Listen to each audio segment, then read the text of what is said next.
people come down the street, scaring the shit out of my 3-year-old, causing a fight. All marched out, and these boys stood there and told me to go away. Alex and his mates had been at a friend's house in South Auckland when they found themselves under the attack of some drunk neighbours. And after a call to police, Constables Eddie Penny and Leighton Morahu went in to intervene. Yeah, comms 7 I'll give us a couple of minutes. It looks like a couple of guys shaking up here. At the address, the fight had ended after the attackers retreated back up the road, leaving Alex and his mates shaken, bloodied and angry. Other officers had already started inquiries, and Sharon, the owner of the house, was furious that her family was targeted for no reason. People come down the street, scaring the shit out of my 3-year-old, causing a fight. All marched out, and these boys stood there and told me to go away, and they still kept coming. Go back. They got into my garage and they smacked the pieces of wood. And while everyone at this house had the right to be angry, one of Alex's friends made the mistake of taking his frustration out on police. And this is when everything went sour. Oi! Back off, mate. Dude, get over here. Everyone, back over here, all right? Were you here when that happened? I don't have to be when I Get back around here. You now. You calm down. Officers' efforts to calm the situation had little effect. And one of the guys, Sonny, let his anger get the better of him. Hey, just stay back there, mate. Just stay back there. Let him smack him up, man. Wait, brother, let him go, man. Fuck you, motherfuckers! Get him. Stay here, right? Fuck you! Put him in my jeep. I'll take him home. You sad motherfucker! Let me take him. All good, mate. Get in there. Jesus Christ, son. This guy here has been a bit abusive. He's gone and run inside. We've gone to arrest him for disorder. So at the moment there's possibly another 2 to be arrested for this obstruction. As Sonny continued ranting in the police car, Alex and Kane decided it was their turn to get involved. Let him go. No, you don't need to get in front, brother. Let him go, man. Okay. All right. Hands behind your back. And arrest for obstruction, okay? Because I'm the biggest. All right. Told you before. Let him go. Get out of the way. Get out of the way, mate. Get out of the way. Get out of the way. And when Alex was led away, his mate Kane ignored Eddie's warnings. Get out of the way, mate. And when he interfered with the arrest, things went from bad to worse. I'm handcuffed, cunt. Fuck. Love the shit, You love it, You love it. What are you doing? You fucking love it, bro. Arrest me, bro. They were doing shit, bro. Come on. Bullshit, man. Fucking bullshit. See, military, man. Spent 2 years in the fucking military, you still get fucking handcuffed. Piece of fucking shit. With the troublemakers contained, police continued their inquiries. But for Sonny, Kane and Alex, their night was at an end. The boy was playing up, all right? Yeah, and that's why we're trying to take him Yeah, I know. Okay, but he's arrested for breach of the peace. Since he's playing up, when I get him out of the house, I told you, I said to you before in the house, back off, leave him alone, he's under arrest. I told you twice, you'll be arrested for obstruction. Man, hold your okay? clothes on, your bros, I know. this kind of shit, and you right, were the third wearing time, that coloured uniform. The fuck try would to you take do? him. Would you give him over? No, go away. Would That's you give why him you're over? arrested. Answer my question. Settle down, mate, Would you all right? Come on, Steve. Okay, look. No. That's why you're sitting in the back there. Right, you could be here with your family tonight having a good time, but nah, you're going to spend the night in the south, mate. How clever are you? And back at the station, the boys had time to reflect on their actions. 30 a.m. in South Auckland, and Delta officer Bill Burrell has just come across a vehicle parked suspiciously in the middle of the Wirri industrial estate. Whose vehicle is it, mate? Auntie's vehicle. Where's the keys? No, jump out of the car. Come out of the car. No, jump out of the car. Jump out of the car. Go ahead. The guy's all over the place, acting as though he's trying to hide something. And when the news on the QVR comes through from comms, Bill knows he was right to be suspicious. Stolen car. No. Come back over here. No, come back over here. Okay, well, don't worry about the lights. Just stay where you are. Don't walk around.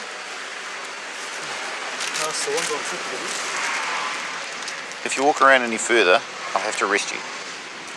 Okay? Just stay still and we'll sort it out. Alright?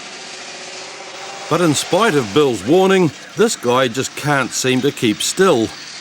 Keep your hands out of your pockets, mate. Keep your hands where I can see them. What's in your hand? No, what's that? No. No, hands up. Get your hands up. Oh. You're under arrest. What for? Your hands behind your back. Hands behind your back. You're under arrest for unlawful taking. Okay? Taking what? Just keep an eye on the ground, see what he's dropped. Alright? Not obliged to say anything. Anything you say may be given evidence. You understand? You have the right to consult and instruct a lawyer without delay and in private. You have the right to refrain from making a statement. Do you understand your rights? The guy's claiming to be called Paul, but he's got no ID, an impressive collection of cell phones, and nothing about him is ringing true for Bill Burrell. Here, Roger. When were you last in court? I don't care what conviction. When were you last in court? In what court? What for? Pardon me? Driving. What else? And what month and what year? You can't remember? So how do I know you are who you say you are? But it's not only Paul that's having a memory lapse. The girl from the car can't remember his name either. What's his name again? I don't know, I met him once. He was picking up himself now. Okay. You got no ID? No, nothing? Okay, so you tell me when you were last convicted, because if it was you that went to court, if it was this person and this person is you, you will know what you went to court for and you will know what you were convicted for. No, that's not me. Surprise me. Let's go again. You're just adding up all your charges, eh? Just change the first name. First name, change it. What is it? Who? But confessing that he's not really called Paul is only the start of Charles's problems. He shouldn't be driving anything, let alone a stolen car. Yeah, when were you disqualified from driving? Just no longer doing. And your disqualification ends when? 6 months from... The day I left court. Which was, well, last couple of weeks ago. So, begs the question, what were you doing driving? The arrival of more officers means that the stolen car can be searched, and although the initial finds can't be called a crime, Oh, he's a Hurricane supporter. what police find in the front seat is much more serious. Some methamphetamine and some LSD. Hey? Tracked the guy from a bike, some methamphetamine and LSD. Camera case full of it.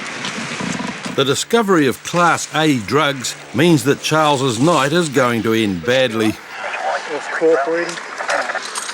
Well, what's the black shit in your brown bag then? Just wait, keep your arms there. Is it like tuning back or He's something? not Flash. Yeah. Oh, she's reasonably compliant. She's pretty compliant, but he's not. How do you take it? Do you just chew it or something? He's got history. I'm not convinced he is who he says he is. You got a notebook? I'll give you the details I got. But Charles really is Charles, and now he's facing a raft of charges. He's arrested for stealing the car.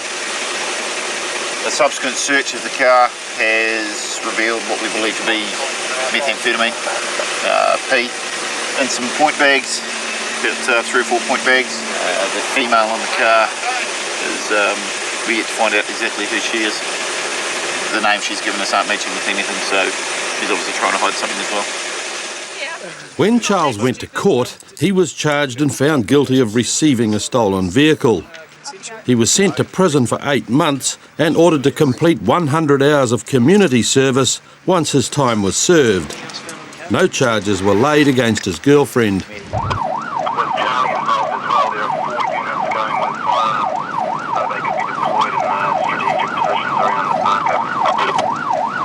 Start a 2-2. Yeah, we're armed. Where do you want us?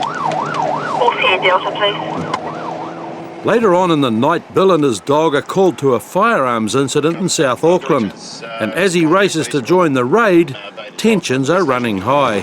Somewhere out in Mangere, the guy's gone out and had a word to some people that have been tagging some property out there. Some of them have then shown their dislike by producing some machetes and pointing some sort of pistol at the informant. As police establish their cordons, Eagle arrives overhead. The informant said that the offenders are still present in the park. Yeah, we've got a large group down at the park entrance course here. There's about 10 of them, all male Māoris or police. And with gang presence confirmed, police start to close in on the scene. Come DW3. Where's 3? Turning it now. Got I'm behind Delta. There's another unit behind me if units can move in. Nice vehicle, can you stop there? Listen up. We are armed police. We are armed police. 3-2. Put your hands in the air, please, so we can just see them. Including the can. Drop the can. Drop the can. One of these two boys just threw something metallic. One of these two here, out the back. Keep your hands on your head. Your hands up. Keep your hands on your head. Are we deemed a threat? Oh, there it is there, it's a pistol. One of these two here threw it. Keep your hands on the head. Everybody Get on the ground. now. Lie down on the Get on the ground. ground. Get down on the ground. You two, on the Get down on the ground. On the ground. You sir, Get on the ground. Get on the ground. On the ground. On the ground, please. On the ground. Keep your hand on the back of your head. If you don't, it will be deemed a threat. Tell them start a 2-2. 2-2. Yeah, we've seen two of these boys throw away what looks like a pistol and a machete. But we're going to need another unit or whoever can muster to come down here so we can search them. At the moment, we've only secured these guys. We're not going to search until another car arrives over. We've got Charlie, 2 Charlies and OHI on the way. Even with the guys cooperating, the situation is still tenuous as police are outnumbered. And as they wait for reinforcements, the leader, Jared, begins to rebel. Just quiet, stay where you are. Just stay where you are. I know my rights.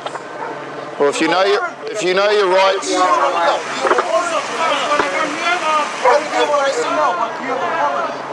That's all I see. Boys, over. Stay on the ground, fellas. Keep your hands where we can see them. Hands where we can see them. But Jared's right to see a search warrant is irrelevant, as he and his mates brandished weapons in public. And as backup arrives, they're searched in spite of his protests. Okay, listen up. He's got the biggest attitude. We're about to search you pursuant to the crime. You search him, mate? For offensive weapons. Keep your head down. Hands on your head. Keep your hands down, mate.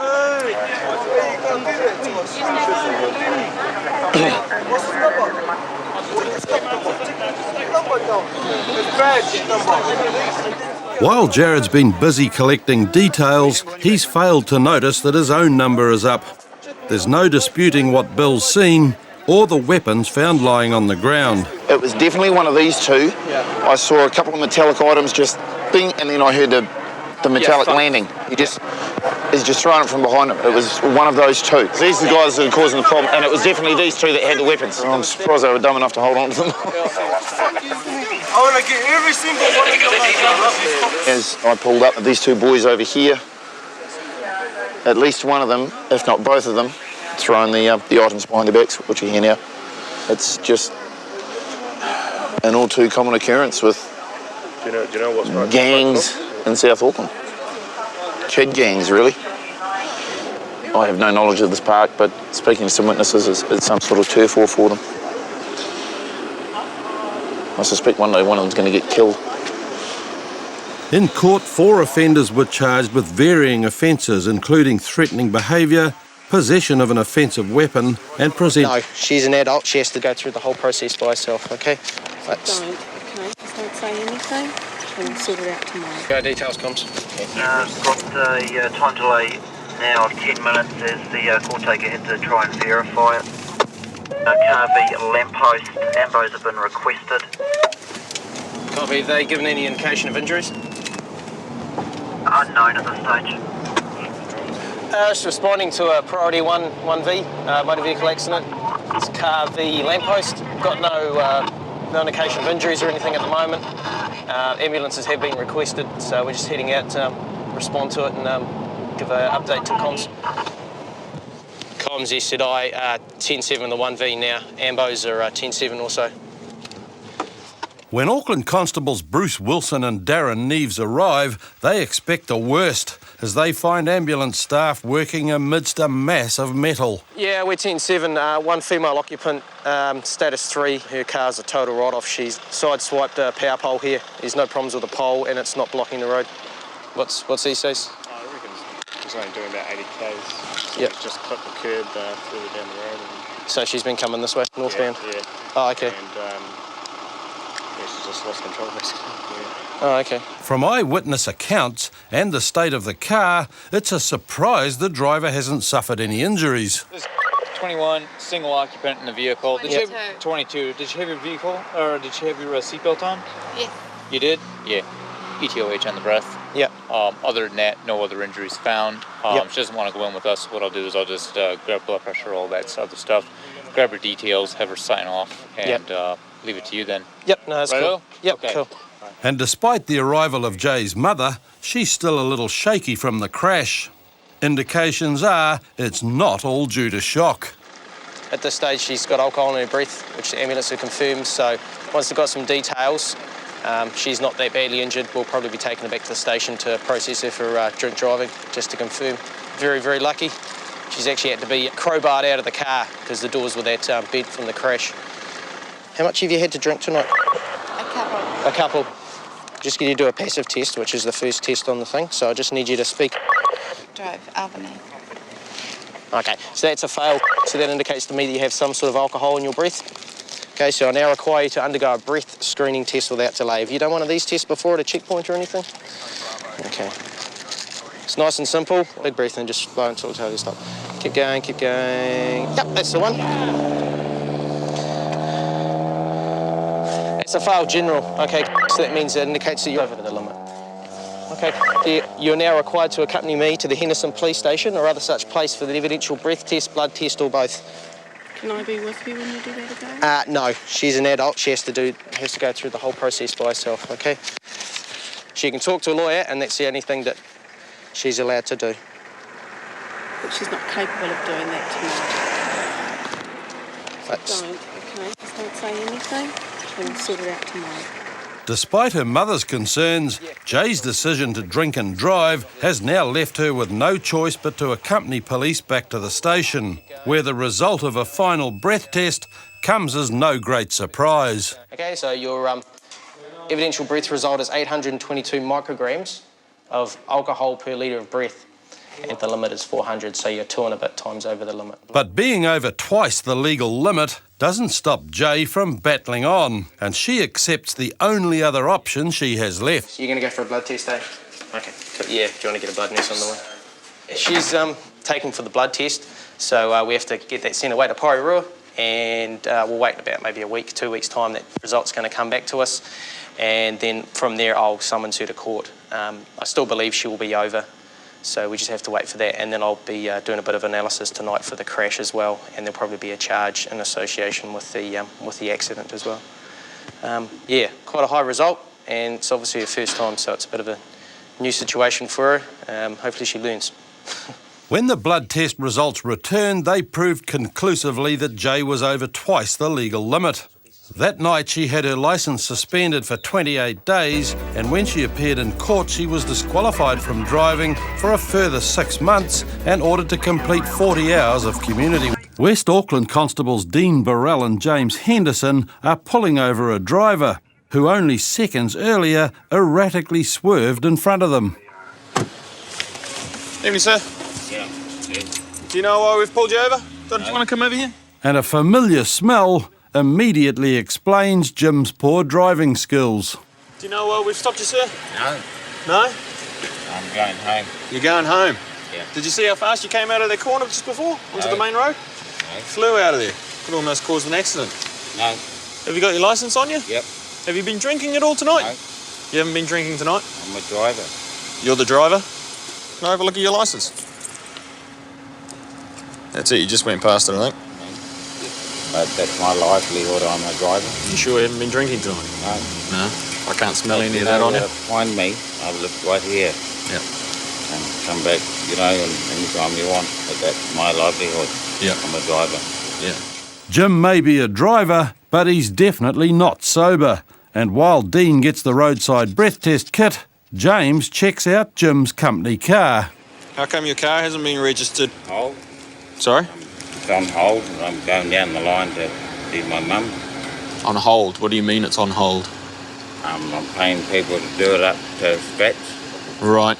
Yeah. And then you're going to get it registered? Yeah. Okay, because you know you shouldn't be driving it, eh? Yeah, I realise that. And like Jim's registration, his licence will also soon be gone. But first, police have to get Jim to complete the test. Okay, I now require you to undergo a breath screening test without delay. Yeah. What I need you to do is just to put your lips around that little tube there and blow into the bag, okay? One breath. One big breath. Yeah. Big breath. That's it. Keep blowing. Keep blowing, there's nothing going on. Keep it going. Blow harder. Harder. Get your tongue out of the way. This bag should be inflating, yeah? This bag should be, see, this bag's not inflating. You're not blowing into it. I need you to blow nice and hard. See the bag? We need to blow it up like a balloon. Yeah. Turn my car out later We'll on. worry about your car in a minute. We need to blow this bag up, okay? So a big deep breath, and then blow it in. Fill this bag up. That's it. Fill her up. Come on, you're not blowing into it yet. We need you to fill it in. Come on, this bag's not moving. It's a frustrating few minutes. Fill it up. Blow. Keep going. Keep going. That's it. Keep it going. You're going well. Doing well. Keep it going. Keep it going. Fill that bag right up. That's it. Keep blowing. Blow it into it. One big breath.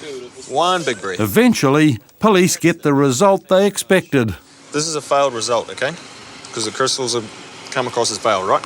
Park my car Now, across because the it is a road. failed, okay, I now require you to accompany me to the Henderson Police Station or other such place for the purposes of an evidential breath test, blood test, or both, okay? There we go. Bring me back here to my car. Yeah, if we can, we will. Can you put that on for me, I please, haven't sir? done much wrong, if you know what I mean. Yeah, I know, I understand, but you've been drinking, so we need to look after you, okay? We need to do some tests. Yeah. So did you have a few beers or something at home, did you? At work, I should say? No? At the very least, one. At the very least, one or two. Yeah? But no, one. Not more than one or two. Not more than one or two. Oh, okay. I'm a driver. Yep. Dean's sure that there's been far more than one or two, and the proof is in the evidential breath test. Keep going, mate. And stop there. Okay, the result, you needed a 400, is 1,137, okay?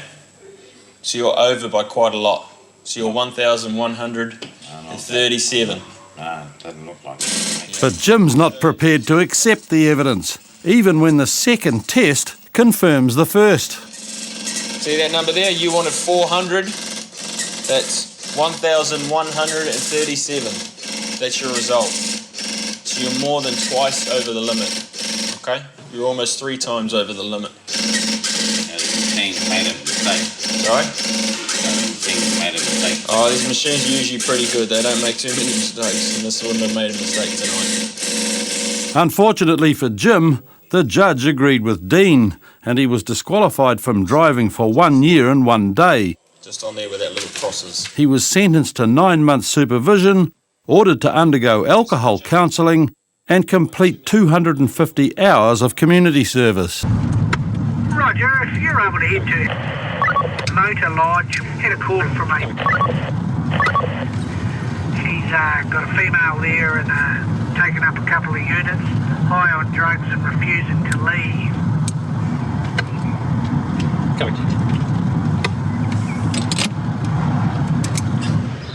But when Constables Craig Johnson and Lara Woods speak to the moteliers, it seems drugs isn't the only thing the unwanted guest has been doing. We definitely want her out. She's running a brothel up there. She's set 2 of our rooms up and she's got light fittings upside down with meshing over top of it. Okay. Not good for biz. So two rooms, 3 days? She was meant to have 2 rooms for 3 days. Okay. And she's running up a phone bill as well. And I don't think she's all with it. I would say that she's on some sort of drug. That wouldn't be unusual, would it? No, it wouldn't. She's actually done a job on one of the top of the duvet covers, even though it's got a sheet on it. Oh, yeah. All of that duvet cover needs to come off and be cleaned. So what's the damage there? We're quite happy to give it $80 back. Yep.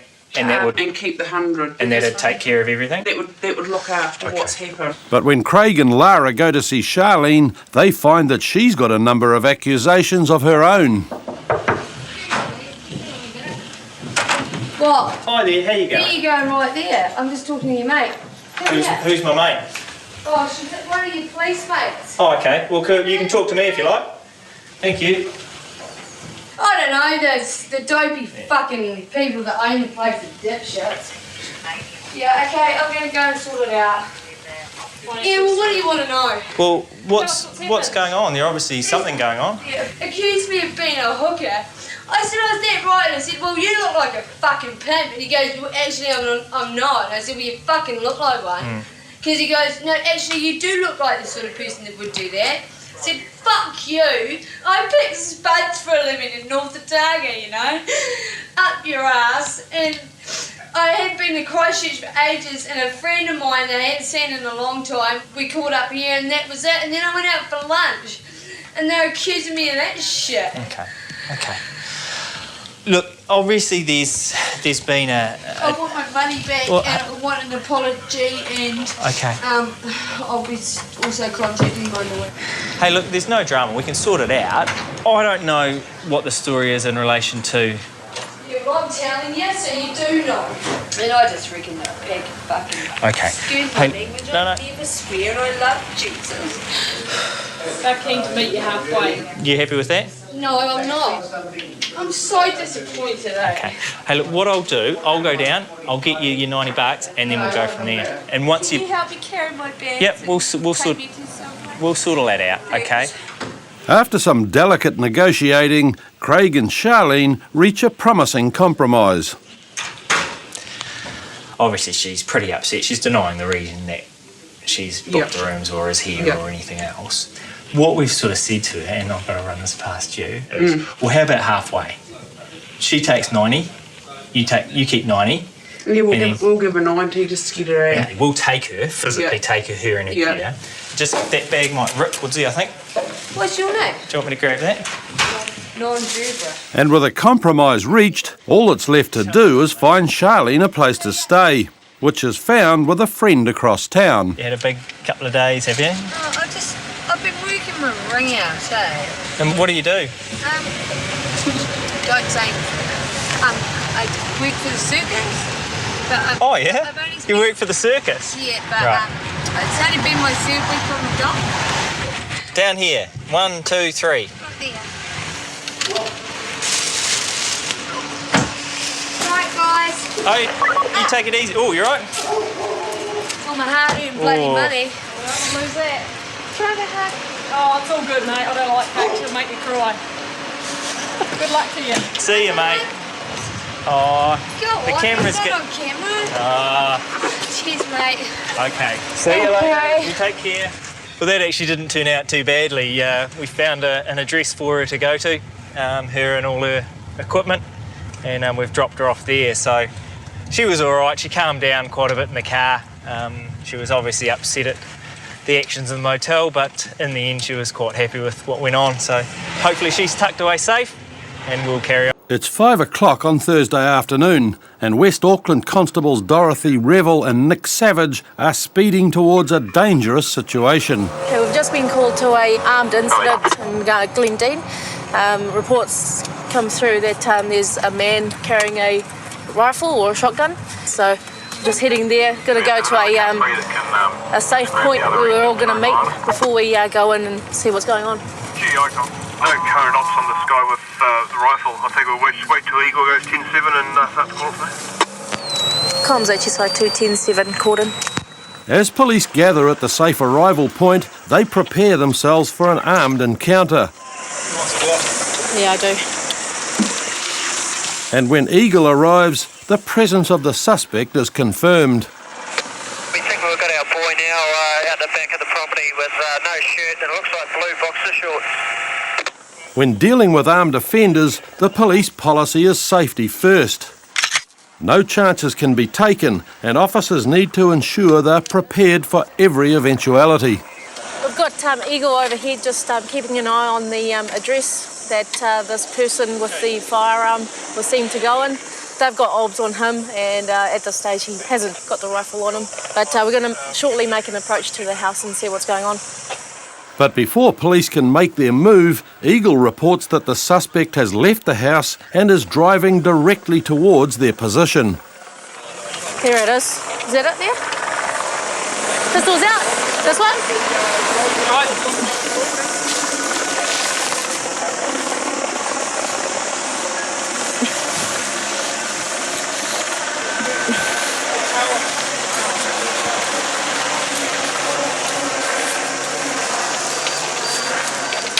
Keep your hands where I can see them. Who's got the gun? I don't have a gun. You were seen walking around with it. That's why we're here. What I'll do is we'll get you to get out, okay? Nice and slow. Come around this side.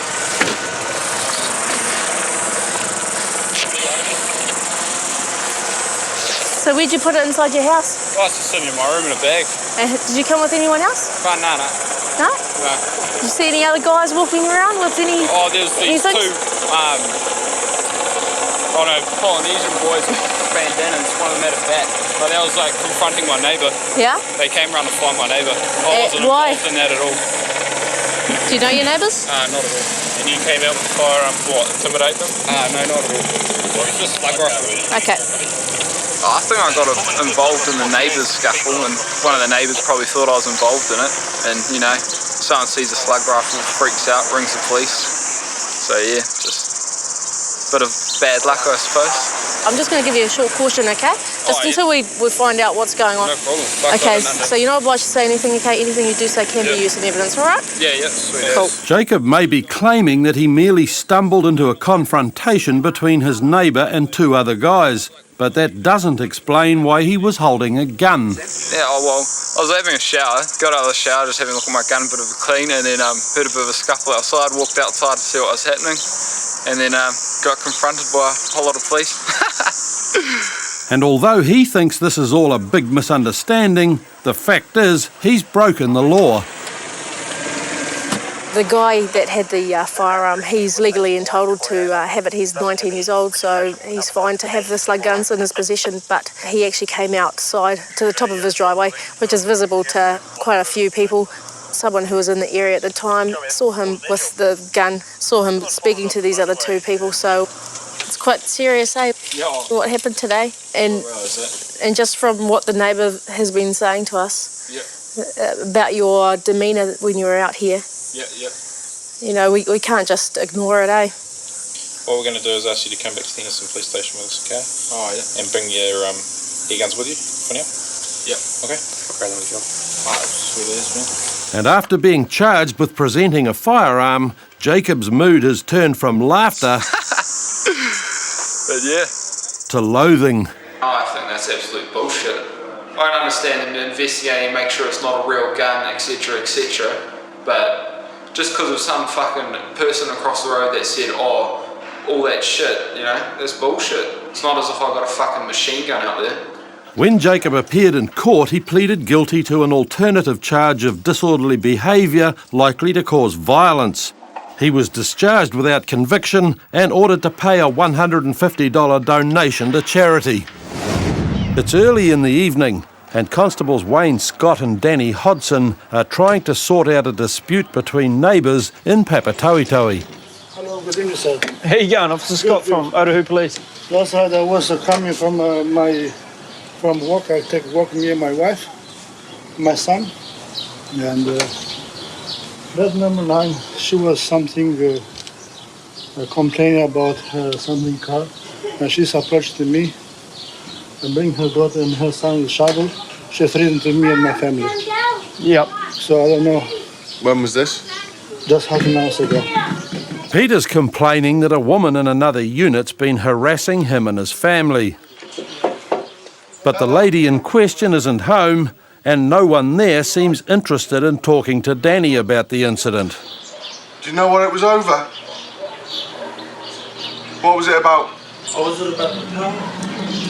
It's just that the gentleman's called is about some sort of dispute you've had between each other, between yourselves. Yeah. Just trying to work out what it's over and if we can try and solve it so that it doesn't happen again. But no one seems very interested in a solution. And the following evening, Wayne and Danny get another call.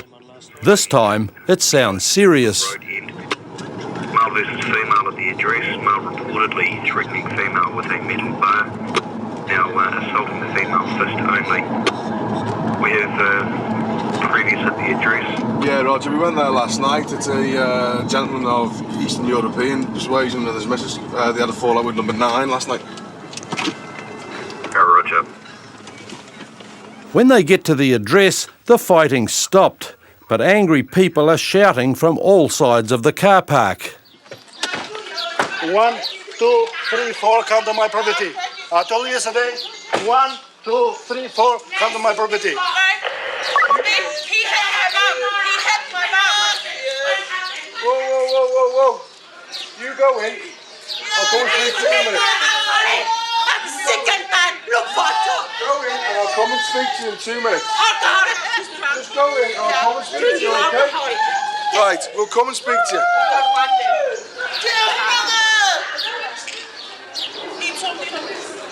Go in.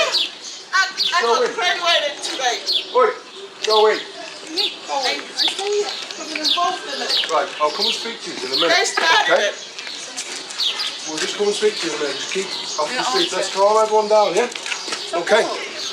Everyone's getting told exactly the same. When Wayne and Danny get the situation under control, they can start to get to the bottom of the problem. But, as is often the case, the two sides in this story are completely different. All right, what's happened tonight? The same things I told you yesterday. They come in my property, they find my wife from the door. Here to cross the door, they just come and knock, hit the door. So I told you they come all 4 people over there. 2 from flat number 6. Yeah. And her mom and daughter fight with me and her. Right. They are drinking beer. Leave the children up and down. So they basically just come back again? That's right. Yeah. Nothing changed. Just come back again and stay. And you don't know why this has happened? In your eye? What's happened? I don't know. I just haven't. Because I got graduated today. You got what? Graduated. She graduated from her course, so she was celebrating, minding our own business. I was having a quiet one with my friends down there. All of a sudden, the lady from number 5 just come in and start swearing. That's when I lost it. Why pick on me? I did nothing. But that man in number 5 had her. See, look. Yeah. Okay, she's come across. Over there, down there. Yeah, so she's come across here. She came down there. And then what's happened? That's you, Sue? With her daughter, and then I start to fight. Then I fight. I fight. And those are her shoes. That's why, I told her, don't come here to my property. I don't want to fight. She want to fight, And she come, and we fight. Okay. I fight for my life. But although Peter's wife is doing all the talking, it's Peter that's being accused of attacking and injuring Tracy. And according to another neighbour called Dave, this isn't the first time Peter's caused trouble. Neighbour, what can you say about number 5 man? Oh, I can say a lot because he provokes me as well. Yeah. Every time I come from my flat to go past theirs to go out or come in, he comes out of his branch slider and he provokes me every time. He's grabbed me a couple of times by the arm and I said, hey, what's your problem? And then even when I'm home in the weekend, and if the door is locked, and even if my windows are open, he's trying the door like this. And I tell him to bugger off. Excuse my language. Get you come around this side. All the witnesses are pointing the finger at Peter, and police make the decision to arrest him and warn everybody else to keep out of trouble. All right. I never go down there. I never go down there. I can only go down to number 6, and that's it. Well, I'm not saying you can't go past there ever, but I'm just saying tonight, until everything seems to have calmed down, don't go to number 5 and don't speak to Evelyn. All right? Okay. I'll just leave you now. Sorry about all the... With Peter on his way to Otahu Station, peace returns to the block of units. Me? Well, I'm coming. I'm coming. As long as they stay up. She'll be all right now that he's arrested. So, yep. Just make sure no more men hit any more woman. You've been arrested and charged with the following offence: male assaults female. Okay. Now I've given you these rights, so you have the right to consult and instruct your lawyer in private without delay. In court, insufficient evidence prevented Peter from being convicted, and he was returned to the neighbourhood